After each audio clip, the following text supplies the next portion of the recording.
오늘도 하나님 말씀 앞에 함께 서게 되어 여러분 모두를 주님의 이름으로 사랑하고 축복합니다. 성경 말씀 같이 보겠습니다. 요한 1서 4장 9절입니다. 하나님의 사랑이 우리에게 이렇게 나타난 바 되었으니 하나님이 자기의 독생자를 세상에 보내심은 그로 말미암아 우리를 살리려 하심이라. 사랑은 여기 있으니 우리가 하나님을 사랑한 것이 아니요 하나님이 우리를 사랑하사 우리 죄를 속하기 위하여 화목 제물로 그의 아들을 보내셨음이라. 아멘. 오늘은 십자가 그 사랑이란 주제로 말씀을 같이 나누겠습니다. 주님이 십자가에 달리시던 그 시간 모두가 침묵했다라고 하는 것을 우리는 기록을 통해서 알게 됩니다. 12시부터 오후 3시까지 온 하늘이, 온 땅이 어두워졌고 캄캄해졌다라고 그렇게 이야기하고, 그 어둠의 한 가운데서 주님께서 운명하실 때가 가까울 때 하나님 앞에 엘리 엘리 라마 사박다니, 나의 하나님 어찌하여 나를 버리셨나이까 라고 그렇게 외치는 아들의 소리조차 외면하시고 침묵하시는 하나님의 침묵이었습니다. 악독한 십자가의 그 죽음 위에서도 예수님께서 원수들을 향하여 저들의 죄를 용서해 주시옵소서라고 기도하셨고, 또 자기를 옆에서 비난하던 그 강도 중에 한 사람, 그가 주님의 말씀을 듣고 나를 기억하소서 할 때 예수님이 구원의 은혜를 바로 죽기 전에 그에게 베푸심으로 네가 오늘 나와 함께 낙원에 있으리라 라고 하는 영원한 삶의 변화를 그에게 주셨습니다. 그리고 마침내 주님은 성경대로 다 이루었다라고 하심으로 자기의 영혼을 하나님께 맡기고 운명하셨다라고 했어요. 이렇게 해서 주님은 운명을 하셨고, 그리고 세상은 잠잠해졌습니다. 시체는 황급히 내려졌고, 왜냐하면 안식일을 준비하는 것이기 때문에 그래요. 그래서 안식일 예비일에 그렇게 내려졌고, 예상치 못하게 그냥 갑자기 잡히셔서 새벽부터 9시에 그 십자가에 못 박히게 되는 몇 시간 사이였기 때문에 향품을 제대로 준비하지 못하고 그들은 모여서 황급하게 부자인 니고데모가 가지고 온 것들을 가지고 향품과 몰약을 바르고, 부자 아리마대 사람 요셉이 자기의 가족묘로 새롭게 판 그 돌 무덤에 예수님을 안장하여서 장사 지냈다라고 했습니다. 그리고 혹시 모를 부활에 대하여서 예수님이 살아계실 때부터 4번씩이나 그렇게 인자가 3일 만에 살아나리라 라고 하는 것을 들은 자들이 로마의 병정들의 그 임봉을 통하여서 그 예수님의 무덤을 임봉하고 인을 쳤다라고 하는 것이죠. 이렇게 주님은 죽으셨지만, 그러나 하나님은 예수님이 죽으심을 헛되게 보지 않고 화목 제물로 삼으시고, 예수님이 운명하실 때 성전의 지성소의 휘장을 위에서부터 아래까지 찢어서 둘로 나누심으로 하나님의 사랑이 여기에 있다라고 이야기하시고, 또 예수님의 그 대속이 헛되지 않았음을 우리에게 말해주고 있어요. 하나님이 하늘에서 우리에게 달려오는 것이고, 우리를 하나님의 나라 천국으로 인도해 가는 것이 바로 그 지성소의 휘장이 찢어지게 된 것입니다. 안식일이 되었습니다. 그리고 토요일입니다. 오늘 같은 안식일이 된 것이죠. 세상은 여전히 아무 일이 없는 것처럼 안식일은 삶의 그 모든 것들이 제한되기 때문에 그렇습니다. 그래서 그들은 불도 피우지 않고 미리 음식을 만들어 놓아요. 왜냐하면 불 피우는 것도 일이라고 생각하기 때문에 그렇습니다. 그래서 토요일에 아무것도 없던 것처럼 슬픔도 안고 그냥 묻혀 지나가고 시끄러운 소리들도 다 잠잠하게 안고 지나가지만 하나님은 갈보리 위에 세워진 예수님의 그 십자가를 결코 헛되게 하지 않았습니다. 십자가는 계속 말을 하고 있었어요. 그래서 우리가 기억할 것이 있습니다. 갈보리에 세워진 그 십자가를 볼 때 우리는 바로 하나님의 가장 큰 계명, 사랑을 보게 돼요. 왜 그래요? 하나님이 사랑이신데, 하나님이 사랑이라는 것을 한마디로 우리가 그 사람은 누구냐라고 이야기할 때 여러분은 누구입니까? 누구의 아버지, 누구의 남편, 아내, 그것이 아니라 나는 누구인가라고 이야기할 때 나는 무엇이라고 대답하겠어요? 하나님을 여러 부분으로 소개할 수 있습니다. 하나님은 어떤 분이십니까? 라고 이야기한다면 한마디로 하나님은 사랑이라고 이야기해요. 하나님은 사랑이기 때문에 하나님을 만나는 사람은 무엇을 보고 와야 되냐면 사랑을 보고 와야 돼요. 하나님을 만났다고 하는 사람은 하나님 만나고 나서 딴 이야기하면 안 돼요. 다른 이야기하면 안 돼요. 하나님을 만나고 온 사람은 무슨 이야기를 할 수 있어요? 사랑에 대해서 이야기할 수 있어요. 왜냐하면 하나님이 사랑이기 때문에 그렇습니다.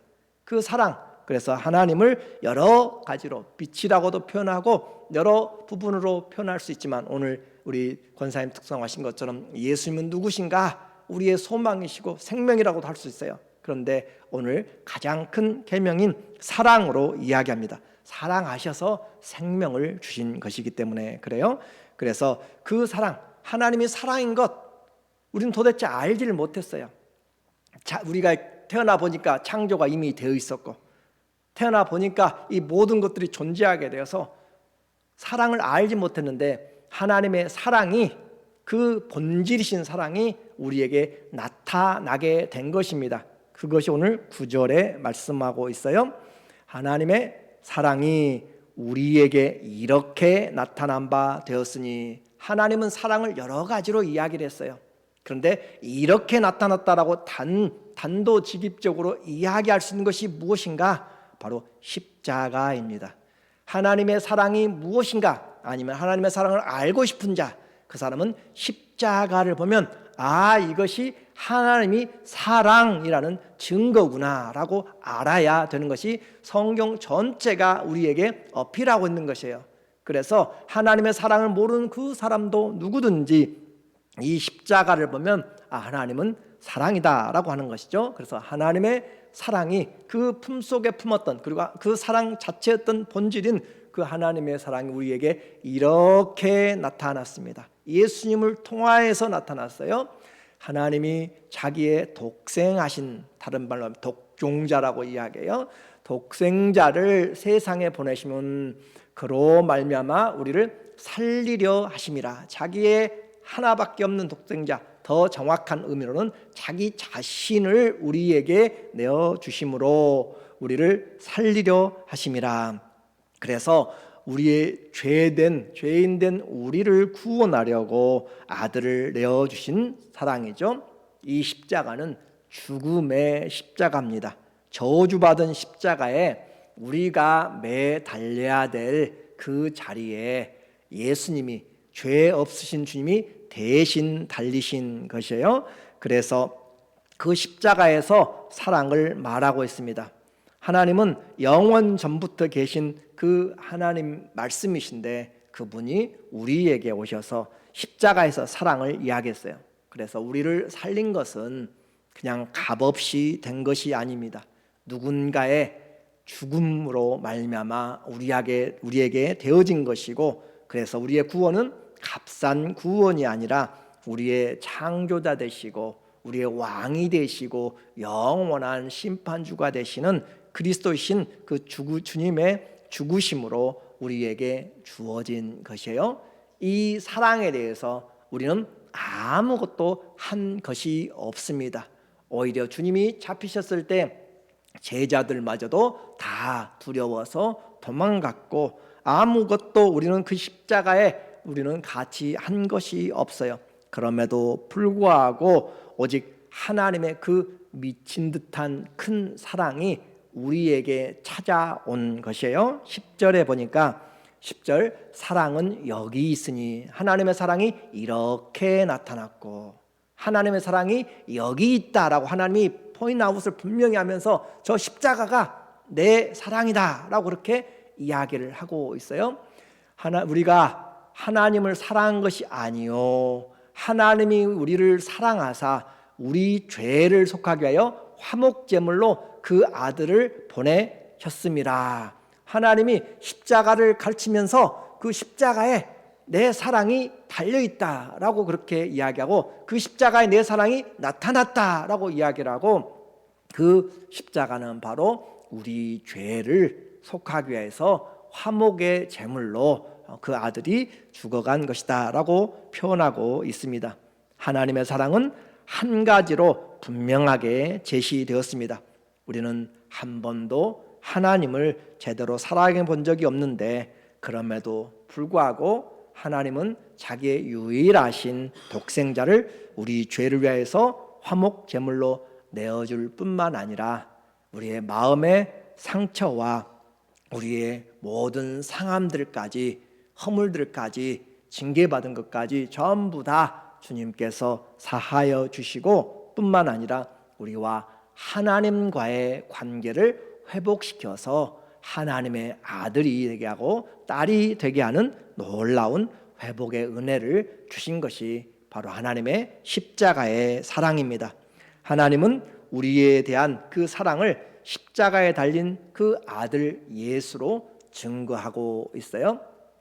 어느 중세의 수도사가 하나님의 이 사랑에 대해서 어떻게 보여줄 수가 없어요. 사랑을 어떻게 표현을 하고 설교를 해야 되는데 할 수가 없어서 그가 하나님 앞에 기도하고 그리고 말씀을 전하면서 촛불을 가지고 강단에 세워진 그 십자가의 중세는 그런 캐톨릭의 그런 문화이기 때문에 예수 그리스도의 십자가가 매달린 그 부분을 많이 가지고 있잖아요. 우리는 그것을 원치는 않지만 그러나 그것을 가지고 설명하는 거죠. 촛불로 하나님의 사랑이 여기 있습니다 라고 양팔을 가서 비춰줍니다. 그리고 하나님의 사랑이 여기 있습니다 라고 또 왼팔을 비춰주고 또 하나님의 그 사랑에 감사합니다 하고 무릎을 꿇고 기도하는데 그 발에 못 박힌 것이 보입니다.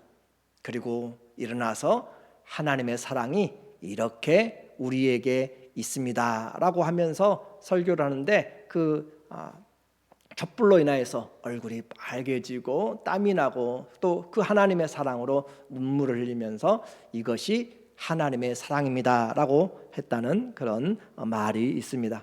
하나님의 사랑을 모를 때 우리는 십자가를 보라고 하나님은 갈보리 위에 세워놓고 우리에게 있습니다. 11절에 보니까 사랑하는 자들아 하나님이 이같이 계속해서 지금 요한은 사도 요한은 사랑하는 자라고 하는 예수님의 사랑을 입은 자예요.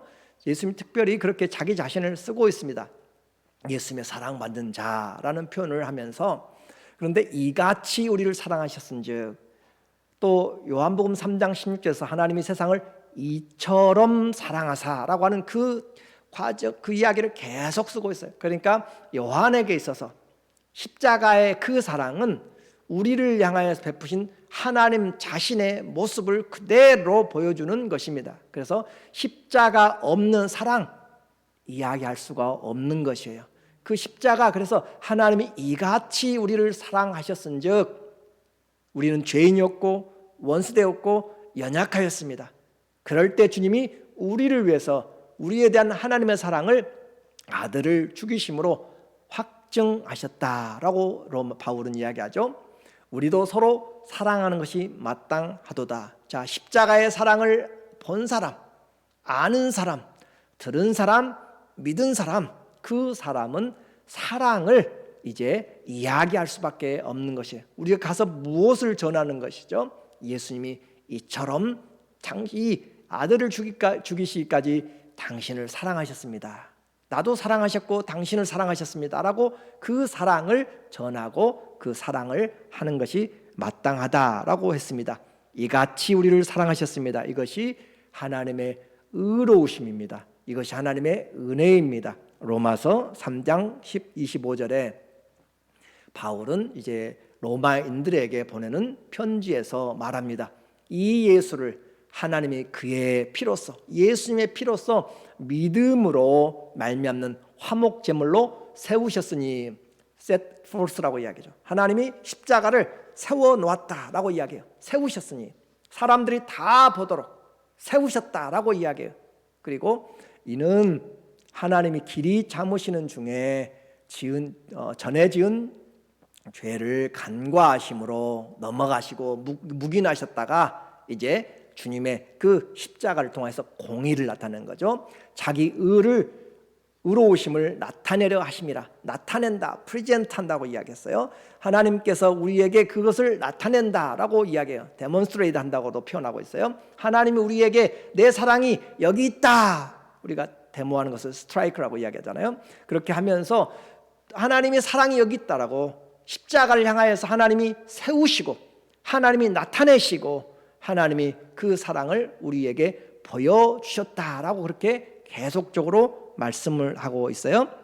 갈보리 언덕에 선 십자가, 예수님의 죽음을 듣고 본 자는 그 하나님의 타는 듯한 사랑이라고 표현할 수 있습니다. 그 큰 사랑을 보고 찬양하지 않을 수 없어요. 하나님의 그 사랑이 십자가에서 드러났기 때문입니다.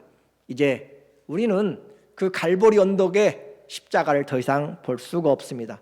그러나 그 진리를 믿으면 우리에게도 하나님의 사랑이 우리에게도 여전히 풍성하게 넘치게 흘러내리고 우리 안에 우리를 채우게 되는 것이에요. 그래서 너희가 보지 못하였지만 그럼에도 불구하고 너희가 믿는다, 그렇게 이야기합니다. 보지 못하였지만 잘 믿고 있습니다. 하나님의 사랑을 확인하고 그 은혜를 누리는 것이에요. 12절을 보면 어느 때나 하나님을 본 사람이 없으되 만일 우리가 서로 사랑하면 하나님이 우리 안에 거하시고 그의 사랑이 우리 안에 온전히 이루어지느니라. 우리가 그 사랑을 이제 알고, 그래서 우리는 의심치 말아야 되는 거죠. 그 사랑을 알고 그 사랑 안에서 거하게 됩니다. 이것이 믿음의 법입니다. 나는 그 자리에 그 시간에 없었지만 그러나 믿음이라고 하는 것은 예수님의 그 일에, 그 사역에 나를 함께 연합시키는 것이 믿음의 법입니다. 그러므로 남자가 여자가 전혀 관계가 없었어요. 근데 결혼함으로 한 몸이 된다라고 하는 영적인 원리처럼 우리가 믿음으로, 예수 그리스도를 믿음으로 연합하게 됨으로써 예수님과 함께 되는 것이죠. 예수님과 함께 죽고 함께 사는 것이 믿음의 법입니다. 제자들과 함께 장막을 치고 육신 가운데 사셨던 말씀이던 그 하나님의 어린 양 예수님이 죽으시고 부활하심으로 예수님이 이제 그 사랑의 확증을 십자가에서 하신 것을 우리에게 성령을 통해서 증거를 해주고 있어요. 13절, 그의 성령을 우리에게 주심으로 우리가 그 안에 거하고 그가 우리 안에 거하시는 줄을 아느니라. 자, 이제부터 십자가의 사랑은 우리 안에서 살아계신 하나님과 함께 동행하고 동거하는, 내가 네 안에 들어가서 너는 나로 더불어 먹고 그는 나로 더불어 먹으리라, 그렇게 이야기하면서 함께 동거하는 것으로 표현합니다. 누구든지 예수를 하나님의 아들이라 시인하면 하나님이 그의 안에 거하시고 그도 하나님 안에 거하느니라. 하나님의 사랑의 결정체가 어떻게 나왔는가? 십자가에서 보여주시고 십자가를 믿는 자들에게 이제는 그 사랑이 내 안에서 머물러서 산다라고 이야기해요. 내가 하나님의 그 사랑 안에서 살고 하나님은 내 안에서 사랑으로 살고 함께 살고 있다라고 이야기하죠. 이것이 예수님이 요한복음 17장에서 마지막 대제사장 기도에서 계속적으로 기도하고 마무리한 26절이잖아요. 우리가 내가 아버지 안에 있는 것 같이, 아버지가 내 안에 있는 것 같이 저들도 우리와 함께 하나가 되게 하시고 그 안에 거하게 해 주시옵소서라고 하는 예수님의 하나 되게 한 것. 그래서 가장 큰 사랑이 뭐예요? 하나 되기 위한 것이잖아요. 하나 되는 것. 그 하나 된 사랑을 바로 주님이 십자가에서 이루시고 성령을 보내심으로 우리 안에 거하시고, 자, 예수님은 우리 안에 성령으로 함께 하나님이 거하십니다. 그래서 우리가 성령의 전, 거룩한 영이 거하는 집, 그것이 바로 성령이죠, 성전이죠. 이와 같이 하나님의 아들이 우리에게 이제 온 것이에요. 구주 예수 그리스도는 우리와 하나님 사이를 하나 되게 하셨습니다. 16절이에요. 16절, 하나님이 우리를 사랑하시는 사랑을 우리가 알고 믿었노니. 우리가 도대체 믿는 것이 무엇인가 알고 믿어야 돼요. 그냥 예수님 믿으면 좋습니다가 아니라 하나님의 사랑이 이 십자가에서 예수님을 통하여서 십자가로 나타났고, 그 십자가의 사랑을 이루기 위해서 성령이 오셔서 내 안에 이제 떠나지 않고 함께한다. 가족이 함께하는 것, 그것이 중요하잖아요. 감사하잖아요. 그런 것처럼 하나님이 나와 함께 하시다. 하나님은 하늘 따로, 나는 땅에 따로가 아니라 하늘도 계시만 영이시기 때문에 우리 안에 거하시는, 그래서 하나님은 사랑이라 이시라. 사랑 안에 거하는 자는 하나님 안에 거하고 하나님도 그의 안에 거하시느니라. 계속적으로 요한은 사는 것을 이야기해요. 신앙은 하나님과 함께 사는 것이에요. 신앙생활, 성경 읽고 기도하고 봉사하는 신앙생활이 아니라 본질은 뭐예요? 하나님과 함께 사는 것입니다. 여러분에게 여쭤볼게요. 하나님과 함께 살고 계십니까? 그것이 신앙생활이에요. 내 신앙생활이라는 것은 종교생활이 아니라 하나님과 함께 살고 있는 것, 그것이 신앙생활인 것을 다시 한번 생각한다면, 내가 아침부터 저녁까지 움직이면서 나는 주님과 함께 살고 있는가? 아니면 각방을 쓰고 있는가? 아니면 딴 집을 별거를 하고 있는가? 하나님이 나와 함께 사는 것이 신앙생활. 그래서 이제 우리는 이 사랑으로 하나님을 다시 온 마음과 뜻과 정성으로 사랑할 수가 있는 것이고, 그 사랑으로 모든 두려움을 이겨내고 심지어 심판 때도 두려움을 이겨내는 것이에요. 17절입니다. 이로써 사랑이 우리에게 온전히 이루어진 것은, 이 말은 우리가 예수님과 함께 사는 것을 말해요. 우리로 심판날에 담대함을 가지게 하려 함이니. 세상의 경찰만 따라와도 두려워요. 법정에서 부르면 더 두려워요. 그런데 하나님의 심판대 앞에 섰을 때 담대함을 얻을 수 있는 것은 누가 함께 하기 때문에요? 내가 주님과 함께 살고 있기 때문에, 주님이 나와 함께 계시기 때문에, 임마누엘 하시기 때문에. 그래서 우리로 심판날에 담대함을 가지게 하려 함이니, 주께서 그러하심과 같이 우리도 이 세상에서도 담대해요. 이 사랑을 가지고 있으면 세상이 무엇라고 하든지 우리는 두려움이 없어요. 온전한 사랑은 두려움을 내어 쫓나니. 사랑이 있으니까 두려움이 없어요. 엄마 아빠가 자녀를 사랑하면 위기도 무릅쓰고 나가는 것이에요. 두려움이 없어요. 강도가 해도 몸으로 막는 것이에요. 두려움이 없는 것이에요. 하나님이 우리와 함께하면, 나를 사랑하셔서 십자가에 죽었다는 사실을 분명하게 알고 보고 믿으면 우리는 그 사랑 안에서 세상이 두렵지가 않습니다. 그것이 바로 우리에게 가르쳐주는 믿음의 확신입니다. 로마서 8장 38절에 바울이 이야기해요. 내가 확신하노니. 우리는 뭘 확신하고 신앙생활해요? 이것이 나을까 안 나을까? 이 일이 풀릴까 안 풀릴까? 그런 것이 확신이 아니라, 내가 확신하는 것은 사망도 최고의 인생의 무서운 적이고 두려운 것입니다. 권능입니다. 그런데 사망이나 생명이나, 누가 어떤 생명을 준다 할지라도, 천사들이나 권세자들이나 현재 지금 되어지는 일, 장래 깝깝한 일, 두려운 일, 아니면 어떤 일이든지, 능력이나 또 높음이나 깊음이나, 이것은 온 우주 공간에 되어지는 일이에요.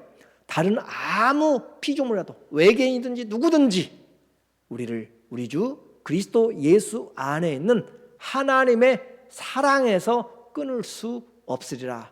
아가페, 그 사랑에서 끊을 것이 하나도 없어요. 한번 물어볼게요. 바울이 최고의 그 지성과 그 삶의 경험을 가지고 우리에게 이야기해요. 사망보다 더 큰 적이 여러분에게 있습니까? 생명보다 더 귀한 것이 있어요? 천사들의 권세, 아수르의 18만 5천 명을 천사 하나가 그냥 해결했다고 한밤에.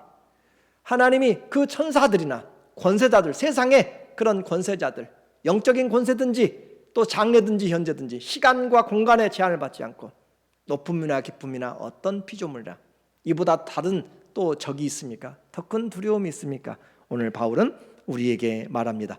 아무도 십자가를 세우신 그 하나님의 사랑을 본 사람, 예수님이 십자가에서 나를 왜 이렇게 버리십니까? 라고 외치신 그 주님의 마음과 하나님의 마음을 나를 위해서 속죄하기 위해서 세워놓았다라고 하나님이 나타내셨으니, 하나님이 이같이 보여주셨으니, 하나님이 이같이 세워놓으셨으니 라고 하는 것을 믿는다면 오늘 우리는 그 십자가의 사랑을 보고 듣고 대할 때마다 흔들림이 없는 그런 하나님의 사랑 안에서 오늘도 감사하고 찬송하고, 하나님 내가 무엇이기에 그 큰 사랑을 주셨고 나와 함께 사는지요. 썩어질 육체에 하나님이 오셔서 나와 함께 영원한 영화 안에서 함께 살고 주님과 동거하는 은혜를 주셨습니다. 이것이 바로 은혜요, 이것이 하나님의 십자가의 그 큰 사랑, 하나님이 세워놓으신 십자가에서 나부끼고 있는 하나님의 사랑입니다. 저와 여러분에게 일평생 이 사랑이 우리를 인도하여서 그 사랑을 하다가 주님 앞에 설 수 있는 귀한 믿음의 사람들 되시기를 예수님의 이름으로 간절히 축원합니다. 아멘. 기도하겠습니다.